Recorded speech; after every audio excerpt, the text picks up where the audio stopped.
Our 22 News Broadcast Center. This is a special Your Local Election Headquarters edition of 22 News in Focus. And now, here's Ashley Afonso. Good Sunday afternoon. Welcome to your special local election headquarters edition of 22 News in Focus. I'm Ashley Afonso. Election Day is now just a little more than 2 weeks away, and 22 News is working for you today with a special program to give you some information and analysis on some of the big races that'll be on the ballot this November. Today, we're joined by political consultant Paul Robbins. We've got a lot to talk about in this half hour, so let's get started. Thanks for being here. Thank you for inviting me. Yeah, so Massachusetts voters will be able to decide on several races, including those for governor and U.S. Senate. But the one that's been getting the most interest in the newsroom are ballot questions. So specifically, ballot question number one, why is it so contentious? Well, there's a lot of money at stake. And so what you saw happen very early was the pro-hospital group that's against the initiative got out there very early. So there's a rule in the political consulting game that the first person that gets to the chalkboard or the whiteboard that gets to frame the message wins the day. So they came out very early, and so there was a response from the other side. The thing I find really interesting is that you have nurses groups in both camps, and what's happened is I think there's a lot of confusion about the ballot initiative. Yeah, at first thought, I mean, when you first hear it, to the average person who doesn't work in healthcare, it sounds like a good thing, but we've heard from a lot of nurses who have said that's not the case. What have you heard from that? Yeah, I think it comes down to, after all of this bluster and all these millions of dollars that have been spent, it's either do you want more nurses, per patient versus fewer nurses, or what would be the status quo. And obviously there's a cost to the hospitals, so they're opposing it. It's good for the nurses, it's probably good for the patients in some ways. So there's enough confusion there. So what I think happens is, in a political environment on a ballot initiative or in a race of two people, typically what you try to do is take the other person's strength. In this case, it would be the opinion of nurses. So if I was living next door to a nurse, I guess I would ask them, what do you think about this ballot initiative, yay or nay? And so the folks who were opposed to it started really early with nurses in their advertising. So when the other group came out saying that 86% of nurses support it, now the public's kind of confused about it. But I think we're getting to the point where people know what they're going to be voting for. Is there going to be more nurses per patient? Is that a good thing? Or am I going to weigh the fact that hospitals think it's going to be expensive? So I think people are finally getting to the truth after about 6 weeks of intense advertising. So just over 2 weeks left. What do you think these two different campaigns need to do to secure voters? Well, I think I saw another ad come out recently, both on television and on social media. And social media, by the way, is going to ramp up in the last few days here, where the folks who are in favor of this explained that this is misleading, the fact that it's going to cost more money for the hospitals. So I think you have to kind of look at the other side and try to refine what your message is versus theirs. So I think there's going to be ads that make, a little more granular argument about what's really at stake here. Okay, now let's move on to question 3. There's been some confusion over that ballot question as well. Can you talk a little bit more about that? That was the one with the campaign spending. Or is that 2? I believe that's 2. This Whatever is the numbers are. Upholding an existing law. Oh, this is the one about the transgender. Yes. Yeah. So the transgender law that was passed in Massachusetts, which was kind of, groundbreaking, is being challenged by a group that came out and decided the part about bathrooms. So the issue is, could someone pose as a male or female, enter the male or female bathroom, and is that something that we want in Massachusetts? The issue is that we have passed this bill. The polling indicates that people don't want to reverse the bill, that there's a fairly large majority that want to keep it as a non-discriminatory bill that includes, that's broad. So that's one of those social wedge issues. So there are always going to be people that bring these social issues up. The fact that it comes to a ballot initiative like this forces people to think about it. The question is there enough money on either side to kind of make that case? There is a television ad that's out there with an actor or actress in a bathroom. The side that wants to keep it as it is thinks this is misleading, but this is the world we live in. 30-second soundbite ads, ads that you see on Facebook and social media. So it feels like that's going to stand as is. So a yes vote is to keep it the way it is. A no vote would be to reverse this anti-discrimination piece of the transgender law in Massachusetts. Do you think this is causing some confusion for voters that are saying, didn't we already pass this? What's happening now? Yeah, so you're actually saying yes to something that's already passed. So yeah, it can be very confusing, but I think the fact that the Secretary of State, I think, has made an announcement about it, and it's been simplified. Yes is to keep it as it is. No is to change it. I think once you get to the 11th hour on an item like that, people start to focus in. And I think they'll take the guidance of what yes means and what no means. Okay, now let's go back to question 2, the campaign spending. Your thoughts on that question? Yeah, I think there's a tremendous amount of frustration in the country among voters that we've kind of lost control of the system. And if you go back far enough, and people probably won't remember this, but the political action committees that were established as a reform after Watergate. Because prior to Watergate, an individual could give as much money as he or she wanted.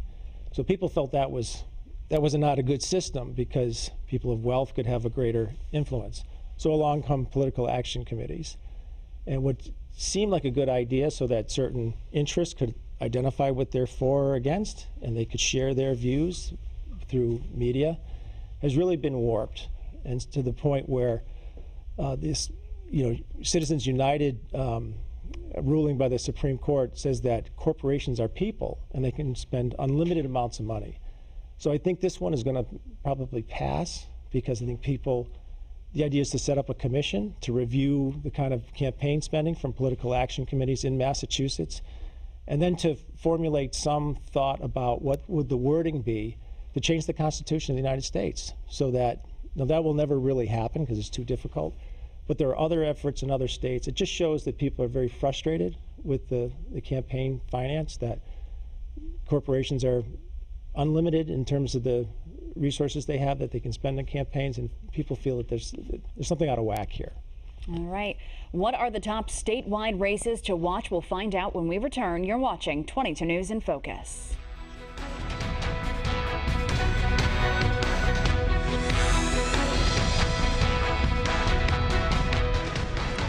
Welcome back to this special local election headquarters edition of 22 News. Today we're talking about some of the important races that'll be on the ballot here in Western Massachusetts on November 6th. There are contested races for all statewide offices this year, as well as a race for U.S. Senate. So first, let's talk about the Senate race. There will be a debate airing at 7 o'clock tonight on the CW Springfield between U.S. Senator Elizabeth Warren and Republican challenger Jeff Deal. What do you think about these candidates and their messages? Yeah, so we have an incumbent that has high popularity running against somebody, a newcomer who's not known by as many people, who's probably to the right of even the center of the right of the Republican Party. So I think normally that's just a whitewash. That's a 30 to 35 point win for Senator Warren. I think the thing that's really interesting that's happened smack dab in the middle of this is she announced she's seriously looking at running for president. And I think probably her advisors said, if you're going to think about running for president, you have to really deal with the Native American heritage issue. So she had been chided by President Trump about taking a DNA test. She kind of fluffed it off. That's not a big deal. And then went ahead and did that. So I guess from a consultant point of view, it's interesting that she took the bait, but it also says to me, there's no question in my mind that she's preparing to run for president since she took the DNA test. Now, why announce that just before your local race in your own state for Senate? That's the curious part for me. And there could be a little protest vote there that she's looking past that, and people believe in kind of the fairness, of elections, and they're not crazy about opportunism. They do know that people move from one office to another. But when you're skipping steps, I think that's a problem for her, but her lead's so big, I think they felt they had enough political capital. They could whittle some of that away because I think the numbers are probably just the gulf is so big between the two of them. But that was a curious, just from a strategy point of view, a very curious thing that happened smack dab in the middle of it. And do you think she proved her point? Because she came out and said she is in fact Native American, but maybe 1/1000th. Yeah. So the thing I found really interesting is it has kind of blown up in her face a little bit. That there's some Native American tribes that said that's not what makes you Native American. And if you read a little further into it, she claimed that earlier in her career. So I guess if you went back far enough with all of us, you might find a lot of us have that kind of lineage. So it felt curious that she would do that, and the fact that it hasn't gone the way she expected. If you go back to the beginning of her career, this was a big issue, and it kind of weighed her down for a while. So to bring it back up before an election that she's on the ballot in her home state about an issue that people still have squishy feelings about was a little odd, but it's done. So she has to suffer the consequences. But she has the lead that's so big, and I think people are going to reelect her. I don't think there's any doubt about that. Okay, what should we know about Jeff Deal? What are some of his major points? Yeah, so I think he's the Trump. He's the Massachusetts Trump, candidate. So people forget that, particularly in Western Massachusetts, there were a lot of communities that voted for Donald Trump. There were a lot of votes for Donald Trump. So he has become kind of the Republican Party. I think of it, there's two Republican parties. There's kind of the traditionalists, and then there's the Bush wing, and then there's Donald Trump. And so if there is a Trump voter in Massachusetts, forget the issues, because it's not an issues-based Senate race. As a message or as a way to, affiliate with him, he'll get those votes. So, that's to me the most interesting thing. It's really Trump versus Warren, and it could be, theoretically, on the national ballot as well. All right, let's move on now to the governor's race. So we have Governor Baker running for re-election against Jay Gonzalez. What are the differences between these two candidates? Well, the biggest thing you have to look at are two factors. Charlie Baker is the most popular governor in America, and Jay Gonzalez probably has very low name recognition. And low means if you're not above 80% name recognition, how can you possibly get enough votes to topple a liked incumbent? When Bill Clinton first ran for president, he had this concept of triangulation, which is be socially progressive and fiscally conservative. And if people go back and think about Clinton, he was pro-welfare reform, which upset some of the progressives, but helped them with the middle, and he was more fiscally conservative. That's who Charlie Baker is. That's who Bill Weld was, Jane Swift. We've had a tradition in Massachusetts of electing Republican governors, probably because they've been socially progressive, but also because the balance. We're a Democratic state. Both chambers are going to always be Democratic for a long time, and it's been that way for a long time. The fact that in the corner office that there's a counterbalance to that, I think voters appreciate that, and I think the Massachusetts economy is good. Charlie Baker's a brilliant guy. Was in the private sector, worked for Governor Weld. He's almost immune from a campaign at this point. He declined to do a debate here in Western Massachusetts. What were your thoughts on that? Is that normal? So when you're way ahead, you try to, the rule of thumb is agree to debates quickly and then negotiate slowly.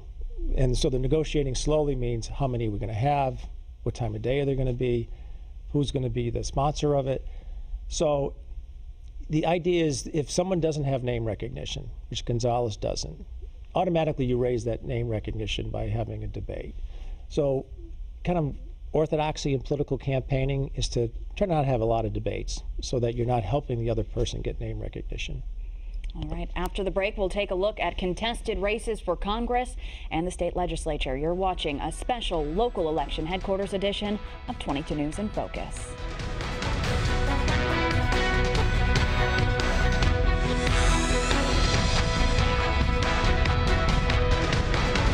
You're watching a special local election headquarters edition of 22 News in Focus. Today we're talking about the important races that will be on the ballot in a little more than 2 weeks. We talked about statewide races and the ballot questions. Let's now turn to races here in Western Massachusetts specifically. Congressman Richard Neal doesn't have any opposition on the ballot in November after defeating Springfield attorney Tahira Amatul-Wadood in September's Democratic primary. What did we learn from that race is our first question. Well, we learned that we have an extraordinarily popular congressman who served a long time. You know, he was preceded by Ed Boland, who spent 30 years in Congress. And so when you look at this congressional district, which used to be not as big as it is now, it encompasses all of Western Massachusetts, it's really a reflection just how popular Congressman Neal is. Because if you had people who were unhappy, it almost doesn't matter who the opponent is, they would just deposit their votes there. And we have a case in Massachusetts where Congressman Capuano lost. A well-respected congressman with a great track record, and he lost in a primary. So it shows really the difference. And people have to be reminded also that Richie Neal was a city councilor and was a mayor multiple terms in Springfield. I think he learned that politics is granular, that you are present, you interact with people, you respond to people, they know your name.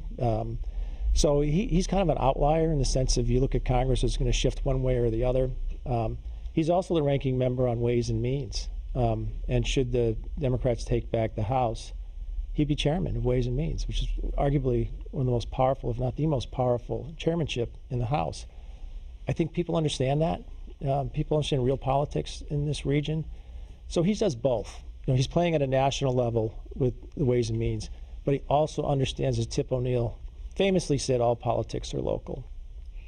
And parts of Western Massachusetts are in the 2nd Congressional District, where there's a contest between incumbent Congressman Jim McGovern and Republican challenger Tracy Loveborn.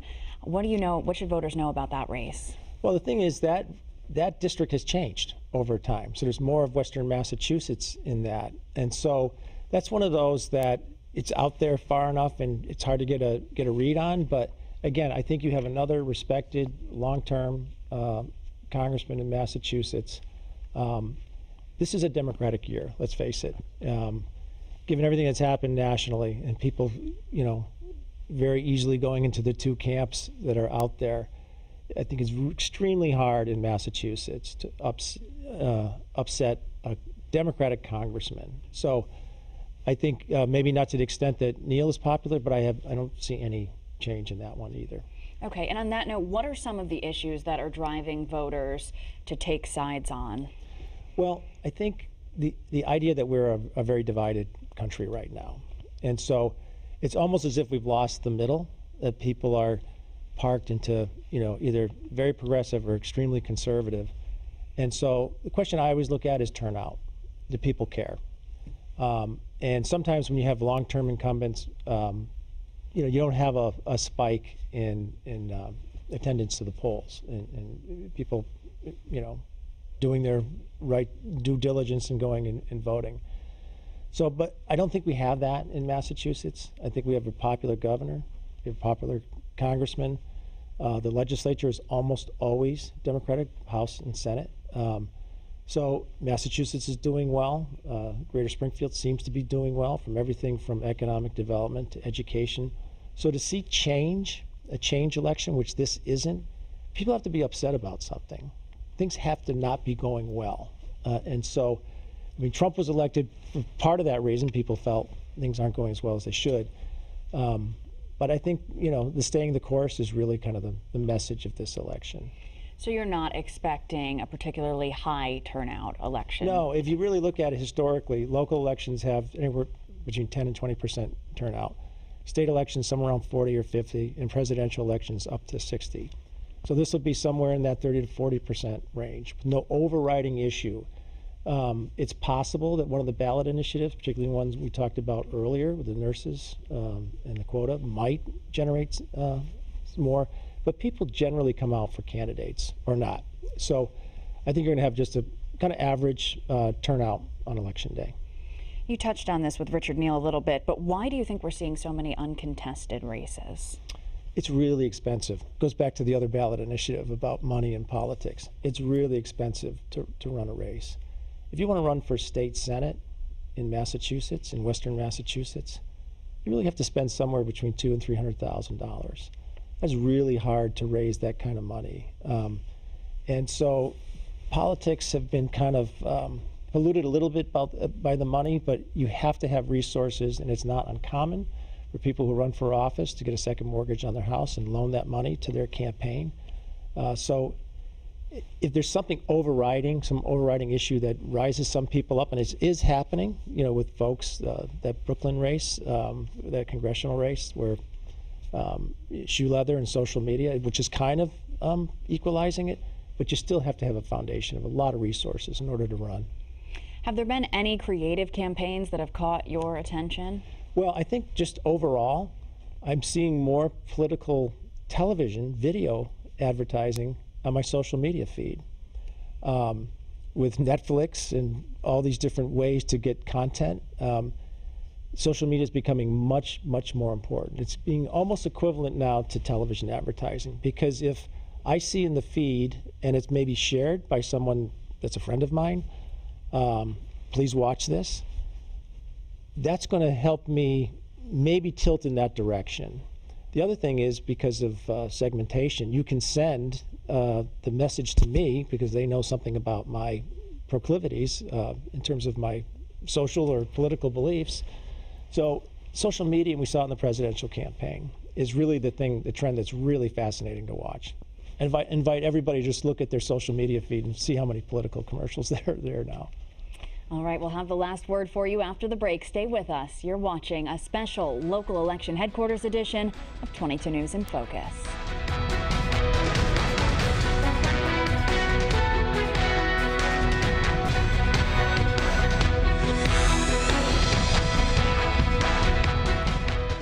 A special local election headquarters edition of 22 News in Focus. Today we've been talking about the state ballot questions and the state and local elections that you'll be voting on Tuesday, November 6th. That's our program for today.